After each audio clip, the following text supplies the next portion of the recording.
Bonsoir tout le monde, j'espère que vous allez bien. Je suis contente d'être avec vous ce soir pour notre capsule. La thématique qui a commencé la semaine dernière, c'est « Dieu parle encore, l'entendez-vous ?» Alors, dans un premier temps, le pasteur Gaétan a dressé les grandes lignes de cette thématique-là, mais c'est un sujet tellement vaste que le sujet d'entendre la voix de Dieu, la reconnaître, l'écouter et... Ce soir, je veux répondre à cette grande question sous un angle en particulier en vous partageant bien humblement un peu de mon expérience personnelle puis de ce que j'ai compris alors que je chemine dans ce processus d'entendre la voix de Dieu et de plus en plus chaque jour. C'est vraiment le cri de mon cœur d'entendre la voix de Dieu à chaque jour, de le reconnaître, de pouvoir être en relation avec lui. Alors, peut-être qu'on peut avoir l'impression que c'est difficile d'entendre la voix de Dieu, d'entendre Dieu nous parler, ou peut-être justement qu'on a l'impression qu'il ne nous parle pas, alors que c'est complètement faux. Il fait que ça, nous parler. Dieu, d'ailleurs, j'aime bien le titre de notre capsule, c'est « Dieu parle encore ». Ça, c'est affirmatif, c'est sans l'ombre d'un doute. L'entendez-vous? Ah, là, c'est notre part, c'est interrogatif, c'est une question qui nous est posée.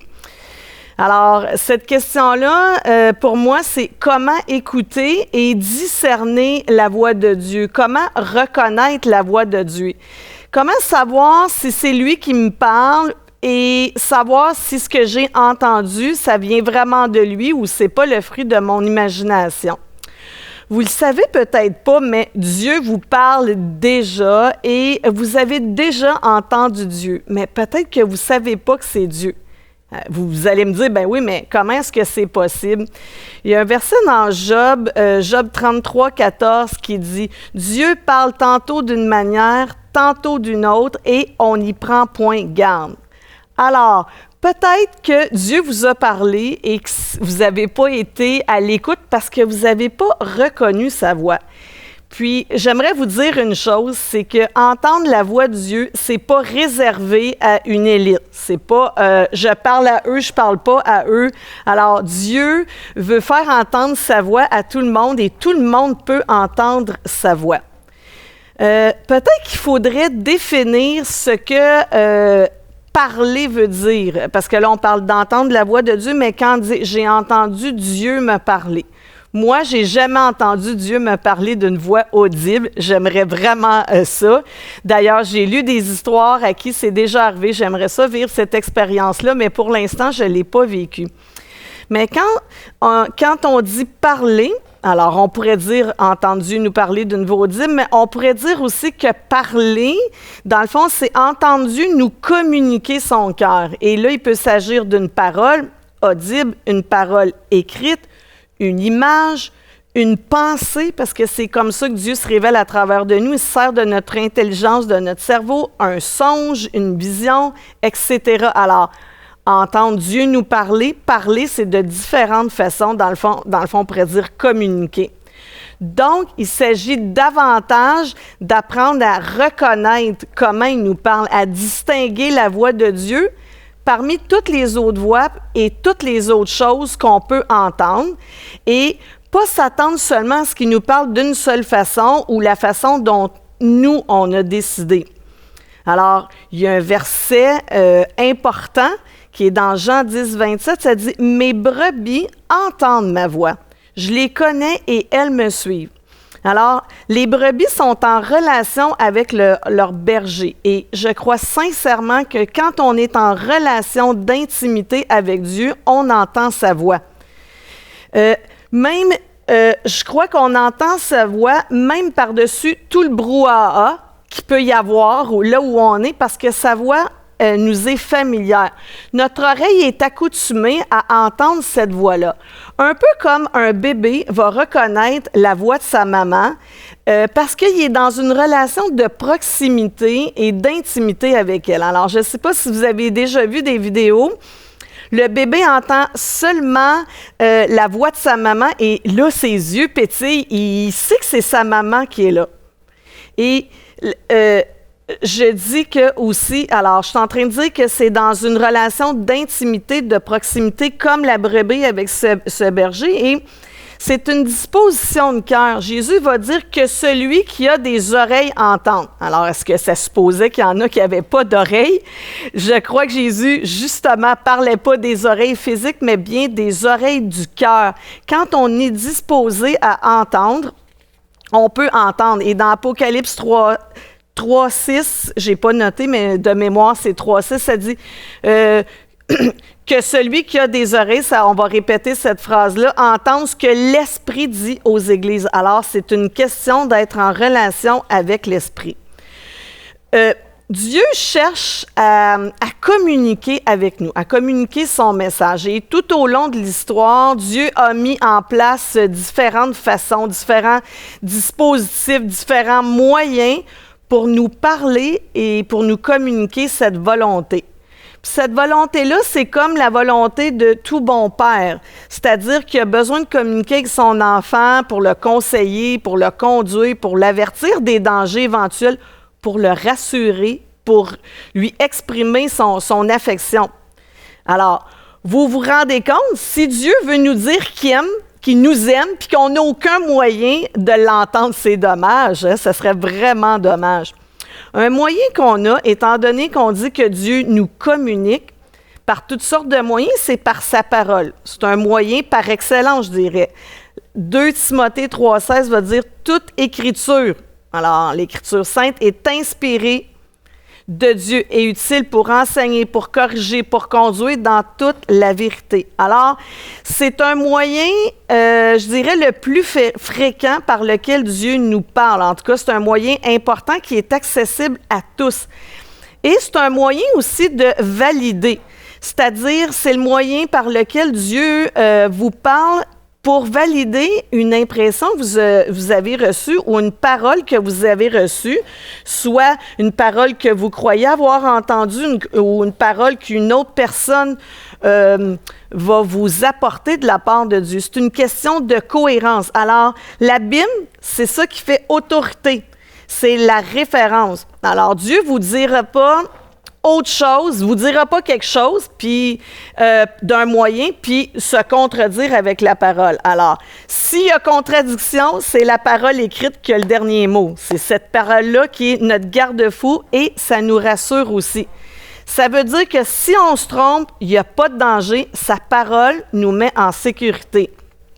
Et j'aime penser que dans sa parole écrite, il nous communique et qu'on peut vraiment entendre la voix de Dieu par ses écrits.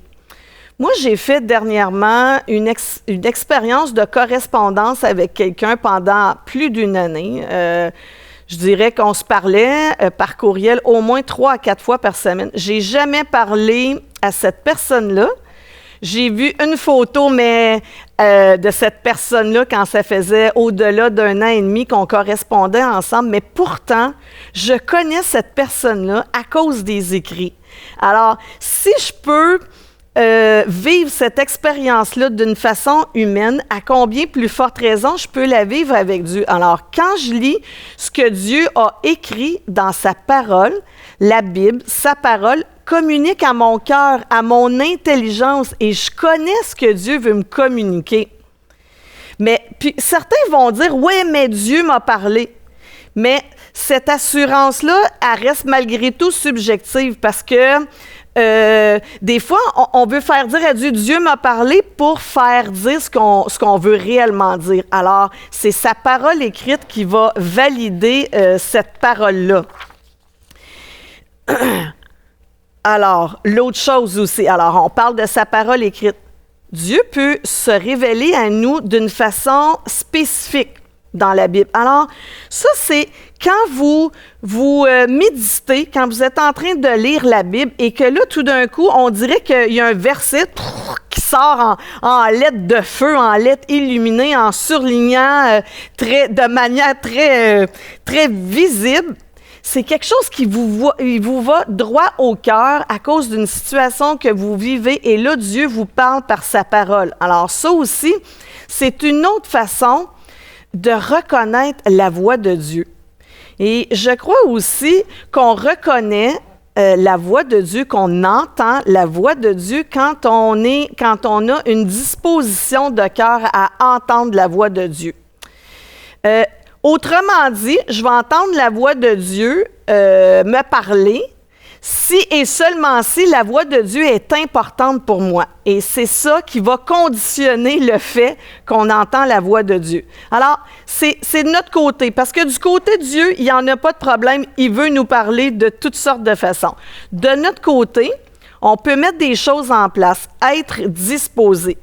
Des fois, on vit une circonstance difficile, puis là, subitement, là, oh Dieu, éclaire-moi, dis-moi quoi faire, donne-moi tes directives. Alors là, la voix de Dieu, entendre la voix de Dieu, ça revêt une importance primordiale quand on a une grande décision à prendre. Et je dis pas que c'est pas bien, mais là, on la cherche vraiment, la voix de Dieu.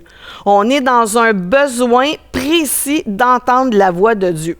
Pourtant, avant, c'était peut-être pas aussi important. Par contre, un disciple, une brebis, va prêter l'oreille à la voix de son maître. Puis ça, c'est de façon quotidienne, c'est une habitude. Hein? Mes brebis entendent ma voix. Alors, c'est dans toutes les circonstances. C'est qu'on a développé un lien avec Dieu et qu'on est capable de reconnaître sa voix. Même, je dirais, on sait déjà ce qu'il va nous dire. On est dans une relation d'intimité avec lui. Parfois, il va nous dire autre chose, mais je veux dire, on connaît vraiment le cœur de Dieu. Alors, on ne cherche pas juste à entendre sa voix dans une circonstance spéciale, mais on cherche à entendre sa voix chaque jour. Et c'est la familiarité, l'intimité avec lui qui fait qu'on reconnaît sa voix. Justement, moi, je me suis posé une question. Pourquoi je veux entendre la voix de Dieu? Certainement parce que je veux qu'il me donne des directives, je veux qu'il me dirige, mais pas seulement pour qu'il me donne des directives et qu'il me dise quoi faire. Je veux entendre la voix de Dieu pour connaître son cœur, sa façon de voir les choses, son amour, juste pour le connaître, pour être en relation avec lui. C'est très différent comme attitude de cœur pour entendre la voix de Dieu. Alors, Dieu ne se mettra pas à parler plus fort ou davantage quand on est en panique, mais c'est moi, c'est vous qui apprenons à mieux l'écouter. C'est nous qui disposons de notre cœur à chaque jour. C'est dans une pratique quotidienne. Comme Samuel a appris à faire la différence entre la voix du sacrificateur Élie et celle de Dieu. Si vous n'êtes pas familier avec cette histoire-là, vous pouvez la lire dans 1 Samuel 3. Alors, Dieu veut développer notre oreille en tant que disciple, en tant que brebis. Et pour pas qu'on confonde sa voix avec celle d'une autre ou avec notre propre voix. Et dans le fait de comment reconnaître la voix de Dieu, est-ce qu'on est prêt à entendre la voix de Dieu? Peut-être que parfois, on n'entend pas la voix de Dieu parce qu'on ne veut pas l'entendre, parce qu'on n'aime pas ça ou on n'est pas d'accord tout à fait avec ce que Dieu nous dit. Peut-être qu'il y a des fois, on n'est pas prêt à entendre la voix de Dieu. Comme Élie, le sacrificateur, je crois que Dieu lui parlait, mais il n'était pas prêt à entendre certaines choses que Dieu voulait lui communiquer, certaines choses à propos de ses fils sur lesquels il fermait les yeux. Alors, il est devenu comme insensible, il s'est fermé à cette voix-là et c'est Samuel qui est allé lui livrer un message de la part de Dieu. Dieu cherche des Samuel qui sont prêts à écouter et à entendre. Samuel a dit « Parle ». Car ton serviteur écoute. Et ce que Dieu a dit à Samuel pour le dire à Élie, c'était pas nécessairement super agréable. Alors, est-ce qu'on est prêt à entendre, ça veut dire prendre en compte, en considération ce que Dieu nous dit, sans faire aucun tri, aucune sélection? Alors, identifier la voix de Dieu, c'est un défi de chaque jour. Et je termine en vous disant, moi, ce à quoi j'ai réfléchi récemment. Justement, je disais, Jésus, je veux entendre plus ta voix, mais comment? Parce que c'est ma grande question. Comment? OK? Dans la lecture de la parole. Et comment? Moi, ça venait dans mon esprit en faisant silence. silence, c'est en me taisant sur les voix que je peux entendre. Alors, des fois, dans le brouhaha, tantôt j'ai dit que dans le brouhaha, on peut entendre la voix de Dieu, mais des fois, dans le brouhaha aussi, on est tellement énervé, on est tellement stimulé qu'on ne fait pas de pause pour entendre. Et il faut s'arrêter. Il faut faire silence. Et alors que je cherchais ça, à faire silence, j'ai trouvé une petite chanson pour enfants qui dit « Je fais silence » et je vous partage un petit extrait que j'ai trouvé intéressant. « Je fais silence, je pense à toi. Mon Dieu, je t'aime, tu es en moi. Je veux t'écouter et tendre mes bras. En moi, tout se tait pour être avec toi. » Peut-être, moi, que dans ma personnalité, j'ai besoin de faire silence parce que je fais plein de choses à la fois. Il faut que je m'arrête pour entendre Dieu. Il faut que je fasse silence. Il faut que je fasse taire mes voix intérieures, toutes sortes de voix. Fais ci, fais ça, fais pas ça, il y a ça, la voix de l'inquiétude, etc., la voix de la performance. Dieu dit, tais-toi. Fais-moi de la place dans ta vie. Alors ça, c'était le premier point auquel Dieu a répondu. Je disais comment entendre, c'est fais silence. Un deuxième point que je partage avec vous, c'est mettre le focus. Alors, être aux aguets, je fais silence et je me concentre vraiment, je focus, je fais fi des distractions extérieures. Comme quand vous mettez des écouteurs réducteurs de bruit. Alors, vous mettez les écouteurs, et là, soudainement, tout autour, les bruits tout autour de vous s'estompent et vous entendez seulement dans vos écouteurs la musique que vous avez sélectionnée ou le message que vous avez sélectionné. Et alors, c'est ça que je veux faire consciemment, dire, OK, Dieu, je mets mes écouteurs réducteurs de bruit, des distractions. Et quand je dis bruit, c'est les distractions.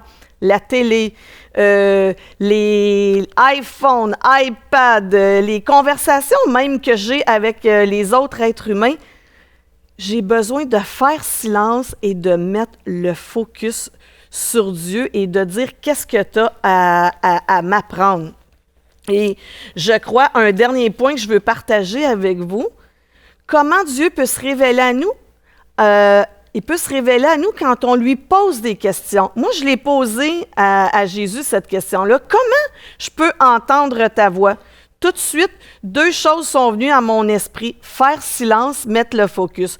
Dieu ne vous laisse pas dans le néant. Il veut répondre à vos questions.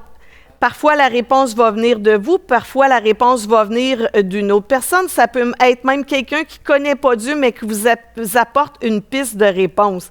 Alors, Dieu nous parle à nous. Dieu parle aux autres pour nous et Dieu nous parle à nous pour les autres. Ce sera des sujets qu'on pourra développer dans les prochaines semaines. C'est tellement un sujet vaste de le fait d'entendre la voix de Dieu, d'entendre Dieu nous communiquer son cœur, ses intentions, son amour. Alors, j'arrête là ce soir. En terminant, je vous dis, et vous, cette semaine, qu'est-ce que vous allez faire pour entendre davantage Dieu vous parler? Je vous mets au défi, posez la question à Dieu, comment je fais pour entendre encore plus ta voix, puis écoutez la réponse qu'il veut vous donner. Sur ce, j'arrête. Je vous invite à venir me rejoindre au Zoom tout de suite après cette capsule dans quelques minutes. Alors, bon restant de semaine, au plaisir de se retrouver dans le Zoom. Sinon, on se voit à l'église dimanche. Tourlou!